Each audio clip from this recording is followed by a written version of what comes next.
솔직히 말해서 한국이라는 나라는 처음 와보는 사람한테는 일종의 시험 같은 곳입니다. 오기 전에 얼마나 잔뜩 기대를 했건 간에 막상 도착하고 나면 그 기대치를 훌쩍 뛰어넘는 순간들이 쉴 새 없이 쏟아지거든요. 오늘 소개할 이 프랑스 여성 유튜버도 바로 그런 경우였습니다. 친구들과 함께 서울을 찾은 그녀는 강남, 남산, 경복궁 일대를 직접 걸어 다니며 하루하루를 영상에 담았는데요. 그런데 영상을 보다 보면 묘한 지점이 있습니다. 여행 내내 이 외국인이 감탄하는 대상들이 하나같이 우리에게는 너무 당연한 것들이라는 겁니다. 버스 정류장에 따뜻한 벤치, 깨끗하게 쓸려있는 지하철 바닥, 새벽 1시에도 환하게 불이 켜진 편의점. 이런 것들 앞에서 이 프랑스 여성은 진짜 이게 실화냐며 카메라를 꺼내드는데요. 그녀의 눈을 빌려 우리가 사는 이 도시를 한번 새롭게 바라봐도 좋을 것 같습니다. 영상은 이 프랑스 여성이 친구들과 강남으로 향하는 장면에서 본격적으로 시작됩니다. 구불구불한 곱슬머리를 한 그녀는 카메라를 들고 길을 걸으며 이것저것 중얼거리는데 어느 순간 말을 멈추더니 주변을 찬찬히 둘러봅니다. 그리고는 한마디를 던집니다. 여기 봐봐요. 가는 곳마다 어디를 가도 전부 청소가 되어 있어요. 지하철도 그렇고 길거리도 그렇고. 이게 일상이라고요? 라며 넛을 놓고 맙니다. 강남거리에서 자신이 경험하고 있는 청결함과 정돈된 풍경이 너무 낯설었던 것이죠. 프랑스의 파리는 관광명소로 유명하지만 실제로 걸어보면 지하철역 곳곳에서 퀴퀴한 냄새가 나고 바닥에 담배, 꽁초나 쓰레기가 뒹구는 경우가 흔합니다. 반면 서울 강남의 거리는 그녀가 지금껏 다녀본 어느 도시와도 달랐던 겁니다. 그런데 그녀가 강남에서 진짜로 놀란 건 청결함이 아니었습니다. 버스를 기다리던 중 버스 정류장 벤치에 앉은 순간 이 외국인은 자신의 눈을 의심하고 맙니다. 앉자마자 느껴지는 따뜻함. 바로 한국 버스 정류장의 온열 벤치였는데요. 추운 날씨에 버스를 기다리다 얼어붙지 않도록 의자 자체에 열선을 깔아놓은 한국의 배려 시스템이었습니다. La bonne direction. Vous savez, il y a 1 ou 2 jours, je sais plus, les filles, elles m'ont fait découvrir les bancs chauffants des arrêts de bus. Donc en fait, on est à un arrêt de bus, il y a un banc sur lequel tu t'assois pour attendre ton bus et genre tu t'assois et instantanément t'as plus froid. C'est 이 프랑스 여성은 친구에게 이걸 설명하면서 목소리가 점점 커지는데요. 앉는 순간 갑자기 더 이상 춥지 않은 거예요. 이건 진짜 예외적인 거예요. 라며 흥분을 감추지 못합니다. 프랑스에서 버스를 기다린다는 건 그냥 추위를 그대로 맞는다는 의미입니다. 온열 벤치 같은 개념은 존재하지 않거든요. 그런데 한국은 대중교통 정류장 하나에도 이런 세심한 배려를 심어두었다는 것. 이게 한국과 다른 나라의 차이인 것이죠. 강남을 충분히 즐긴 뒤 그녀가 다음으로 향한 곳은 남산타워입니다.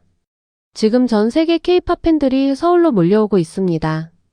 단순히 음악을 듣는 것에서 그치지 않고 자신이 좋아하는 아티스트가 실제로 살아가는 공간을 직접 눈으로 확인하러 오는 건데요.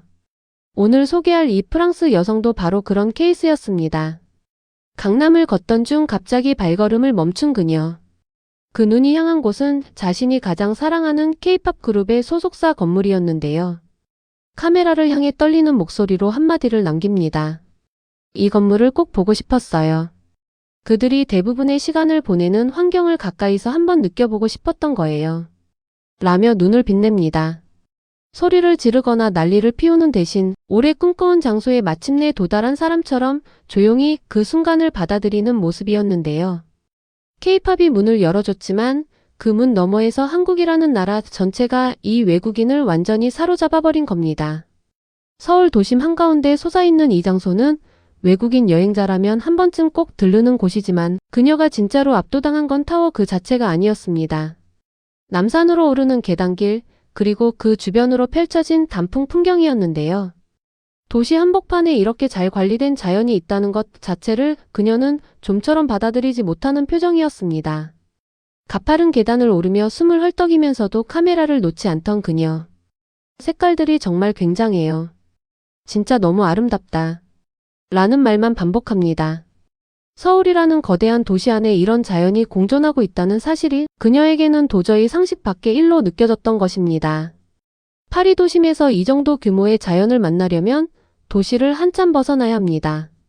그런데 서울은 지하철 타고 몇 정거장이면 닿을 수 있는 거리에 이런 산이 있다는 것이죠.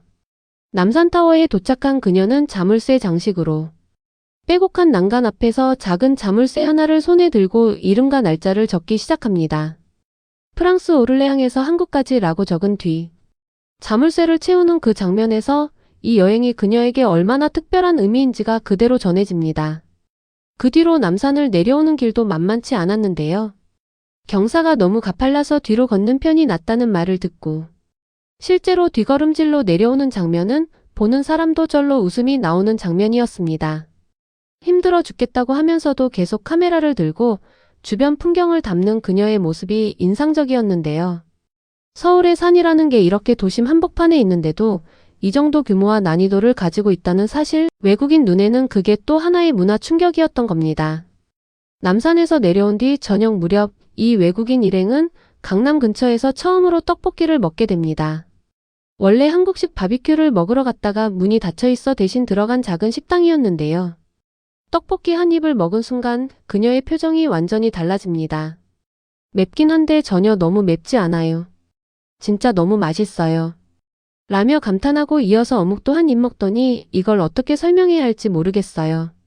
굉장히 맛있어요. 라고 덧붙입니다. 사실 프랑스에서는 한국 음식을 접하는 게 쉽지 않습니다.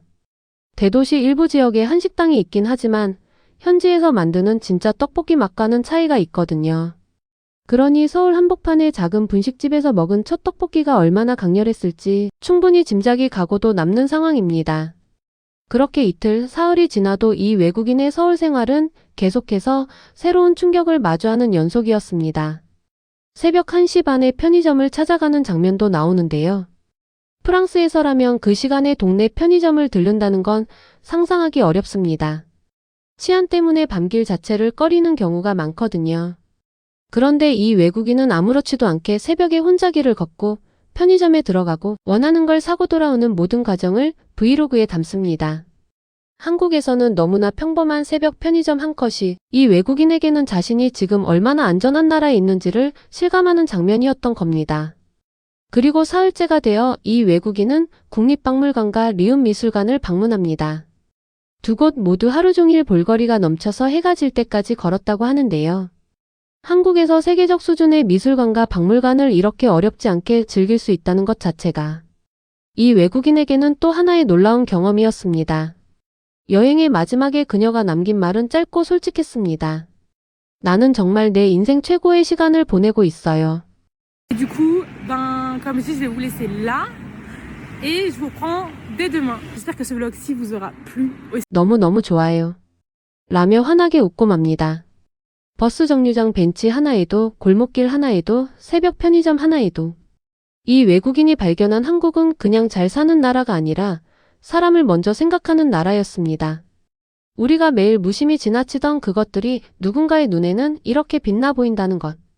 어쩌면 그 사실 하나만으로도 오늘 하루가 조금 더 뿌듯해질 것 같습니다.